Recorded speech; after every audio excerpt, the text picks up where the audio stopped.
శూద్రులు వేదం చదివితే శూద్రులు వేదం చదివితే నాలుక కోసేయాలా, శూద్రులు వేదం వింటే చెవులో సీసం కరిగించిపోయాలా అనేది వాస్తవానికి జరిగిందా అనే విషయం ఈరోజు మనం తెలుసుకుందాం. బ్రిటిష్ దురాక్రమకారం చేసినటువంటి వాళ్ళు మెకాలే, మాక్స్ ముల్లర్, మానసపుత్రులైనటువంటి పాషాండ, ఎడారి మత మార్పిడి, మాఫియా, వామపక్ష చరిత్రకారులు రచించిన కల్పిత రచనలే ఈ విషయాలన్నీ.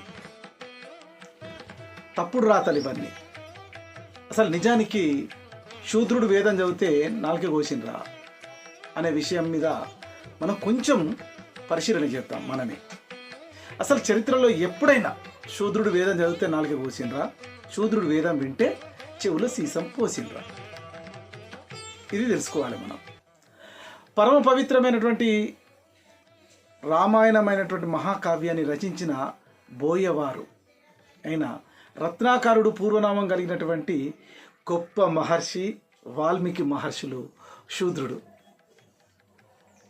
మత్స్యగంధికి జన్మించి పంచమ వేదం, శ్రీమద్ భగవద్గీత, మహాభారత వంటి మహా రచనలు చేసినటువంటి, సనాతన గ్రంథాలను లిఖించినటువంటి కల్పి అనే పూర్వనామం కలిగినటువంటి వారు వ్యాస భగవానులు మహర్షులు శూద్రులు కాదా అని అడుగుతున్నా.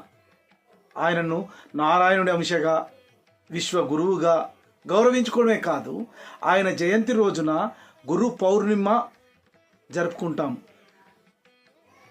శూద్రునిగా పుట్టి దస్యకుమారుడైన వేద జ్ఞానాన్ని ఆర్జించిన ఋషి అయిన ఆత్రేయోపనిషత్, ఆత్రేయ బ్రాహ్మణంను రచించిన ఆత్రేయ ఋషి అయిన వారు శూద్రుడు కాదా అని అడుగుతున్నా.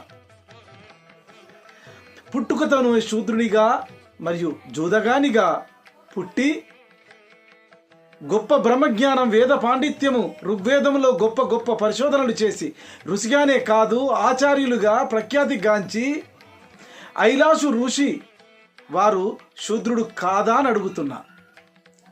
శూద్రురాలికి పుట్టినటువంటి జాబాల కుమారుడైన సత్యకామ వేద సారాలను గ్రహించి గొప్ప బ్రహ్మజ్ఞానము కలిగినటువంటి వ్యక్తి, సత్యానికి నిలువెత్తున నిదర్శనంగా నిల్చున్నటువంటి